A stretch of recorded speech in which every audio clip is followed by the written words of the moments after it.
and welcome to the Art of Living Well podcast. I'm Stephanie May Potter, and I'm here with my co-host, Marnie Marmette. We created the Art of Living Well podcast to empower you to live your happiest, healthiest, and most authentic life. Each week, we will bring you inspiring and motivating conversations covering health and wellness topics, including fitness, mindset, food, travel, product reviews, and strategies from a variety of experts, including our own bank of knowledge.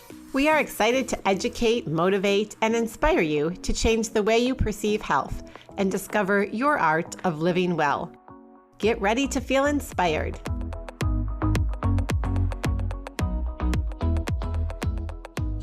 Hello, and welcome to episode number 2 of the Art of Living Well podcast. I'm Marnie Marmette, and I'm here today with my co-host, Stephanie May Potter.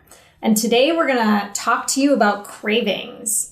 But before we do that, I wanted to share with you a study that I saw from Oregon State University. And I found the study so interesting because it was about daily exposure to blue light and how that might accelerate aging. Aging? Okay, Yeah, you mean blue light coming from our computers and all the devices that we use? Yeah, so the study was done actually on flies, which again, I thought was an interesting way to conduct a study. But apparently the flies have similar characteristics to humans and other animals. And they saw that the more the flies were exposed to the blue light, the shorter their lifespans were. And I just was like, oh my gosh. And I noticed that you have these blue light glasses sitting here. My fashionable blue light glasses. If only our audience could see me now. I'm wondering, do you wear your blue light glasses? So I do wear them at night because, as you know, Marnie, the blue light can impact your ability to fall asleep. So if I'm on my computer or device within an hour or so of going to bed, I pop these bad boys on. My kids think it's hysterical, especially when I wear my regular glasses. I normally wear contacts, but if I have my regular glasses on and then I pop the blue lights over, then I'm really I guess I'm 6 eyes.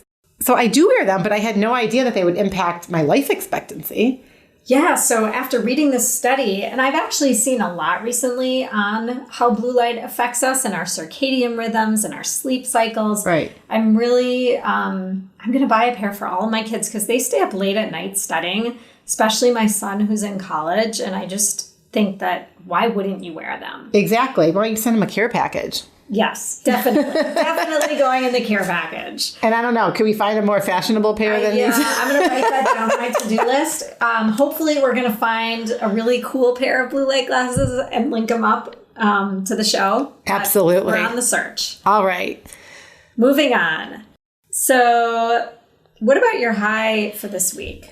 What was your high this week? So my high this week was we had a long break in Minnesota. Our kids had off school for a couple days.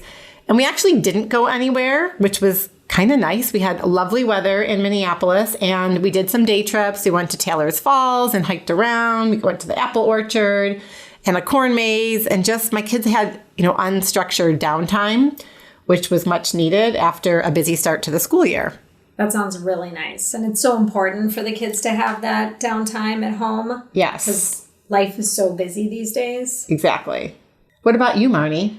So we packed up, my husband and my 2 daughters, and we drove to South Dakota, which was like a 9-hour drive. And we went to the Badlands, and we were in the Black Hills area. So it was like the Badlands and Custer State Park and Mount Rushmore.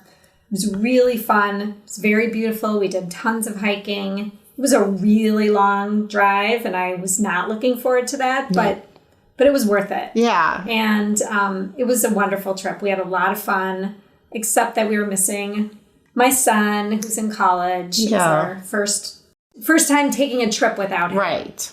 But aside from that, it was really, really fun. Well, your pictures looked amazing, and we did that trip about 1.5 years ago. And it is a really fun trip that I wasn't looking forward to either because of the drive.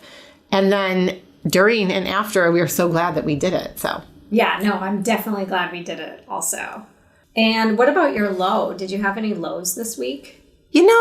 I haven't, except I have to say yesterday I was in a little bit of a funk and not in the best mood, which I normally am in a really good mood, especially to start the week. But it rained all day. And I just noticed I didn't get outside. I wasn't able to take my dog for a walk, so I felt bad. And it really just had an impact on my mood and my interactions with my kids. So that just kind of bummed me out, actually. Yeah, I can totally relate to that. This dreary weather is just, I feel like I need to get outside every day. And it's hard when it's raining and cold and dark. I know. I'm hoping this rain stops this morning. So I did see that the weekend is supposed to be beautiful. Yay. So that'll be good. Okay, good. Well, what about you? Did you have a low for this past week? So my low is I lost my dog Jazzy a couple weeks ago, and it's still very fresh and painful and sad, and I miss her pretty much every day. Every time I walk in the door at home, it's really sad, and that's pretty much been my low for the last few weeks, and I'm still missing her a lot. Yeah. Oh, I'm sorry. I know that is so hard. It's not fun to lose a pet. No, it's a family member. So, all right. Well, with that, we're going to dive into our topic du jour, cravings. And, Marnie, I don't know about you, but I have been really craving salty and crunchy foods lately. And, I know we both did the 7-day liver detox through Cabral last month, and I was really good, and I felt great afterwards. And then about a week or so after I ended the detox, I just felt myself wanting to reach for a bag of salty, crunchy snacks. And this craving really hit home in the afternoon when my kids got home from school and they want to reach for something from the pantry. And even though often at that time I'm not even hungry, I wanted to dive in and grab a handful of whatever they had. Like, what is going on? I mean, I normally eat really well, so I just find that so unusual why that's happening all of a sudden. Yeah, I have the same issue. For me, sometimes I'll crave salty, crunchy foods, but I totally crave chocolate. And it's usually after lunch or after dinner. And like my head will say, don't eat the chocolate. Like, why are you eating the chocolate? And then my body's like, give me chocolate. I know. But it's interesting. We really have to listen to our bodies. And our cravings are our body's way of telling us that something is out of whack. And it's not always a bad thing. Like, everybody thinks their cravings are bad, but sometimes, you're craving warm foods, or you're craving cold foods if it's hot outside, or just your body's way of trying to kind of balance itself out. Exactly. And we really demonize craving so much, right? Like, everyone talks about, oh, I'm craving too much ice cream, or I'm craving popcorn or chips, right? Totally. But the body's really amazing. I mean, it knows when to go to sleep. It knows when to wake up, when to go to the bathroom. It maintains a temperature of 98.6 degrees. It repairs itself when it's wounded. It knows the miracle of pregnancy and childbirth. Your heart never misses a beat. Your lungs are always breathing. The body's an amazing computer, and it really doesn't make mistakes. Marnie, you're so right about our bodies, and we really have to take a step back to look at the foods and the deficits and just our behaviors in our lives that are the underlying causes for our cravings. Many people view cravings as a weakness or a reason to beat ourselves up, but really cravings are important messages meant to assist your body in maintaining balance. So when you experience a craving, deconstruct it.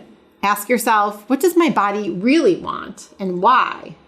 And that's so true, Stephanie, because there really are some primary causes of cravings. A few of them are like dehydration, meaning are you getting enough fluid in your body? Are you getting enough water? You could have a nutrient deficiency. There's a lot of lifestyle factors such as relationships, stress, career, happiness, boredom, maybe even foods that you had as a child. You could have certain cravings from your history, or it could be hormonal. Is it that time of the month for you? I can relate to all of those. I know for me personally, cravings nowadays come when I'm stressed or I'm upset about something. Maybe if my husband or my kids did something to frustrate me, it could just be at the end of a long day and they're not appreciating that I spent all this time cooking dinner and they say something, then all of a sudden I find myself aggravated. And I've noticed, even now with all the tools that I have, that I'll immediately want to reach for food to provide solace. And I just think this is so common, especially among women. We tend to sometimes be emotional eaters, and we let triggers in our lives, whether it be from family or friends or stress at work, to drive some of those cravings and the behaviors that we then take. And I actually think men do this as well. It's just not talked about as much. I think my husband reaches for a beer more than the Yes, the maybe it's more beer and wine. That's true. I agree with you. It probably is more beer and wine, but I do think they still tend to, eat their feelings like everybody else. Eat or drink their feelings. And I know like stress is a huge one, especially from work. And I can just recall countless nights sitting on the couch, knowing I had to get stuff done with my computer, and I would have snacks with me, and it would be like, the pleasure that I took from having to sit and work for, hours at night. And I think it went from stress to then habit. Right. So really, eating can be used as a substitute for entertainment or to fill a void if something else is missing in your life. And I know I had stuff missing in my life back then, so. But diving in a little deeper, if we want to talk about dehydration, a lot of times people think they're hungry when in fact they're really thirsty. So when you first have a craving, especially if it's like a sweet or salty craving or something that you maybe don't want to eat, a good idea would be to grab a glass of water and just drink that glass of water, because a lot of times dehydration can manifest as hunger. And then you may ask, well, how much water should I be drinking? So a good rule of thumb is if you take your own personal body weight in pounds and you divide that in half, that number is the amount of ounces you should be drinking in water. So if I weigh 100 pounds, which is just an example, I would want to drink about 50 ounces of water minimum. If I'm working out, I want to add more to that. And what about if it's a night I'm going to drink a few glasses of wine? So wine is dehydrating, actually. Oh. So I would definitely increase your water intake even more. So the glass of wine and to a glass of water, right? Right. Absolutely. Yeah. Absolutely. It's funny. I mean, people say sometimes you're not hungry, you're just dehydrated. And I've noticed recently in the morning when I work out, and I do like to work out first thing in the morning, and maybe I haven't had that much water, that I'll be in the middle of a workout class and I'll start to get hunger pains. And then I just drink water and I'm fine. And I come home and I'm not even hungry an hour later, but that initial hunger pain clearly came from my body going all night long without getting hydrated. And it's interesting because I didn't always drink as much water as I drink now. Now I drink tons and tons of water. And my kids are always like, Mom, you have to pee all the time. And I'm like, well, that's because I'm drinking so much water all day long. But it's good. It's like, that's good. Exactly. My kids do the same thing. And I swear I can't go very far without knowing exactly where the bathroom is if I'm in a new place. Because within a half hour, I'm going to have to go. So the moral of the story is if you're feeling like you're having cravings, grab the glass of water before you reach for the chips or the chocolate or whatever it is that you're in the mood for. Exactly. Another factor in why your body has cravings is just overall imbalance. So doing too much of any one thing, right? Even doing too much of a certain kind of exercise isn't necessarily good for you. But having a diet that maybe has too much sugar in it, or too high in meat, for instance, or even, eating too many raw foods, can cause our body to then crave the opposite. So maybe it's then craving more cooked foods, or vice versa. And just like everything else in life, balance is key. So making sure that you're eating a rainbow, right? We talk about that all the time, especially for kids, because it's a nice visual, but it really just means eating a variety of fruits and vegetables. So when you go to the grocery store, walk around and pick a couple new vegetables or new fruits every week or every month, especially seasonally, so that you can address any potential vitamin or mineral deficiencies, which then could cause the cravings. And another type of cravings many people have are cravings from their ancestors or food from their childhood or foods that they have happy or positive memories of growing up, different times of the year, holidays. Which we're leading up to right now, Yes. in the next couple weeks. I definitely think in my family, holidays are all tied to special foods that were, grandmother recipes and great-grandmother recipes. And a lot of these foods aren't necessarily considered the healthiest of foods. And so sometimes, you can modify these recipes, swap out some of the, refined sugars and add bananas or dates or other types of sugar. Or, you can also just enjoy the food on that holiday. So you can kind of manage that craving how you want, but know that that is a very common type of craving. Right. Exactly. And it's funny, we just had a conversation in my house about thinking of the upcoming holidays and making fudge, which is a favorite for my husband's family.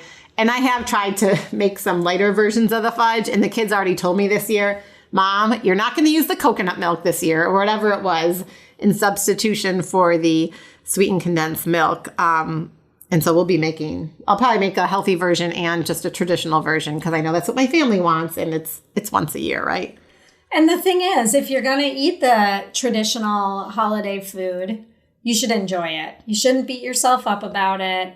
Enjoy the food. And as long as you're not indulging in it every single day, there's no issue with that. Exactly. And so, such an important point to enjoy it. What you don't want to do is wake up the next day and then beat yourself up and not eat, or feel like you have to go work out for 2 hours at the gym just to, burn off the calories that you ate the night before. Absolutely. Just being mindful of what you're eating and appreciating and enjoying is really an important way to get through that type of craving. Exactly. And that kind of, dovetails into just seasonality. And so a lot of times our body craves food based on the season. So it's normal to crave more light salads and fruits and berries and eat colder foods in the summer because it's warm out, right? And now that it's fall and the temperatures are cold, I don't know about you, Marnie, but I'm craving tons of soups. And while I love salads, the salads that I'm eating now are definitely heartier and may have like roasted butternut squash and just more cooked vegetables. So even though it's a salad, it has less raw vegetables. Absolutely. I always have a cup of tea in my hand. I'm just like, it's fall. It's getting cold outside. I'm craving heartier, warmer foods that in the summer I just don't crave at all. Like they don't even appeal to me. So it's really interesting how your body knows what the season is, and you just have to tune in. Exactly. And there's a reason why more people crave more comfort foods. And so it's like the soups and the stews and the heartier, more grounding foods, like the root vegetables, this time of year in the fall and in the winter, which happens to be, when they are produced. And so just seasonally, it makes sense to eat them as well based on what's available. And diving into that, sugar cravings are a huge issue for almost everyone, I'd say. Yeah. Yes. Sugar is a highly addictive substance, and the more you eat, the more you crave. And sugar makes you feel good because dopamine is released in your brain, and when you eat it, you're programmed to want more and feel well while you're eating it. We actually will dedicate an entire episode to this topic, and we have a sugar workshop that we're going to be holding online in the next few months that we'll tell you more about later. But you can mitigate your cravings by consuming natural sugar from berries and root vegetables like sweet potatoes, turnips, squash. And right now in the fall, all of those vegetables are kind of in season. So okay, Marnie. So we just had Halloween. We have a ton of candy still lingering in our household. And you're telling me that I'm going to stop craving the Snickers bars that I grew up loving and the Reese's peanut butter cups for my kids' stash if I just start eating sweet potatoes. I mean, really? I know it sounds crazy, but when you start to feed your body all of these nutrients that it needs to thrive from a wide variety and colorful variety of fruits and vegetables, it will start to crowd out the refined sugar and the other junk and processed food. I promise it will. I've seen it, and I know from personal experience and from coaching so many clients, like it works. I get it. And it has happened to me, but this time of year, it is really hard. It is, especially going from Halloween to Thanksgiving to the holidays.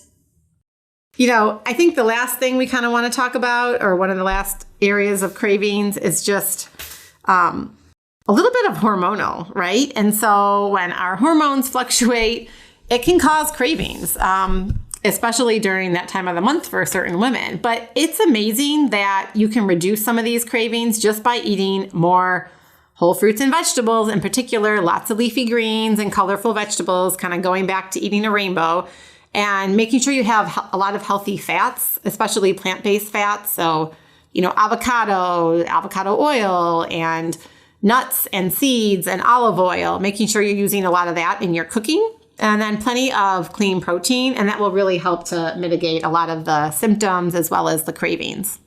So how can you apply this to your life right now? What are some practical tips? Can we throw out a little challenge for you guys to kind of try over this next week? Absolutely. I think the best thing is the next time you have a craving, and it may be later today or tomorrow, stop yourself for just a few seconds before reaching your hand into that bag of cookies or chips or whatever it is. Ask yourself a few questions. Are you dehydrated? Are you nutrient deficient? What have you eaten? Did you only have a bagel for breakfast and a bar and maybe a piece of fruit for a quick on-the-go lunch? How many servings of fruits and vegetables and leafy greens have you eaten? Are you bored? Is this sort of like a 3:00 habit because your kids came home from school and they're having a snack, and so you decide to reach for that salty, crunchy snack as well? Or are you stressed? So ask yourself these questions, and then you can even jot down notes in a journal. That's a great idea. If you notice any patterns, sometimes when you write it down, it's really eye-opening because you don't even realize what you're doing if you're just going through the motions of eating. Absolutely. But before you give in to your craving, try having a glass of water or a cup of tea, take a few deep breaths, call a friend. You could go on a short walk outside. And then, after you've done all of those things or a few of those things, ask yourself are you still hungry, or were you just kind of filling time? And then the other thing to think about is, what are your triggers? If you are jotting things down in a little notepad or journal, maybe jot those down as well. Like when you're having that craving, take a step back and really think about what is triggering that craving. And if you still want the food, maybe think about a healthier swap, like nuts or fruit, or, raw veggies and hummus. Yep. The one thing I've noticed too, if it's a craving and hunger that kind of hit simultaneously, so you really do need something to fuel yourself, having a balanced snack. So making sure that it's balanced, meaning there's a healthy fat and some sort of protein coupled with fiber or a healthy carbohydrate, right? So I think like the veggies, a variety of veggies with some hummus or guacamole is a great one because you're going to get all those components. Or maybe it's a piece of fruit with some nut butter or a handful of nuts and seeds. But trying to find these healthier, sort of balanced, from a macro standpoint, snacks instead of just like a bowl full of popcorn. Totally. So we would love to hear how these tips have helped you deconstruct and reduce your cravings for sugar and salty foods. Jump over to Instagram and share your stories and tag #TheArtOfLivingWell podcast. And check out our show notes for additional resources and links to what we discussed today. Before we wrap up this episode, we want to let all our Minneapolis and Twin Cities listeners know that we are holding our Healthy Gut 101 workshop on Tuesday, November 19th in Minneapolis at Modern Well, where we will uncover what gut health is and why it's all the buzz these days, how to achieve a healthy gut, and we'll go over our simple strategies that you'll be able to implement immediately to improve the health of your gut. For more information and to register, you can head to theartoflivingwell.us/programs. Thank you so much for listening to the Art of Living Well podcast. We are so grateful that you joined us today. If you enjoyed this episode, please share it with a friend or anyone else you think may benefit from this information. We'd love for you to subscribe to our podcast, leave us a review, and tag the Art of Living Well podcast on social media. If you want more inspiration in between episodes, you can find us on social media at theartofliving_well on Instagram and Facebook, where we will share snippets from our daily lives and our journey to living well.